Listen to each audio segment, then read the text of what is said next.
Hi മുത്തുമണീസ്, എന്താണ് വിശേഷങ്ങളൊക്കെ? അടിപൊളി മഴ, സൂപ്പർ മഴ. എങ്ങനെയുണ്ട് മഴ? അടിപൊളിയല്ലേ? സൂപ്പർ അല്ലേ? എങ്ങനെയുണ്ട് ഐശ? അടിപൊളി മഴ. ഇതാണ് വൈബ് മക്കളെ, എന്താ രസിച്ചിട്ടാ. നോക്കിയകള്, ഇത് കാണണമെങ്കിൽ നാട്ടിൽ തന്നെ വരണം. എന്താ രസം. നമ്മൾ അളിയനട്ടാ ഇരിക്കണേ, ഞങ്ങൾ വിളിച്ചതാണ്.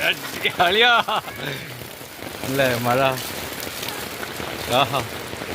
വണ്ടിക്കൂലി മുതലായിട്ടാ മക്കളെ, വണ്ടിക്കൂലി മുതലായി. ഇനി എത്ര ഉറുപ്പ് എടുത്ത് ഗൾഫിലേക്ക് വന്നാലും നഷ്ടമില്ല, പൈസ മുതലായി കേട്ടാ.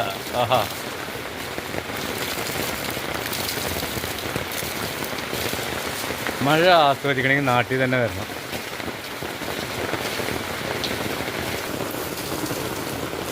ഇതിപ്പോഴേ കിട്ടുള്ളൂ കേട്ടോ, ഇപ്പോഴേ സുഖം കിട്ടുള്ളൂ. നാട്ടിലേക്ക് പോരും എല്ലാവരും.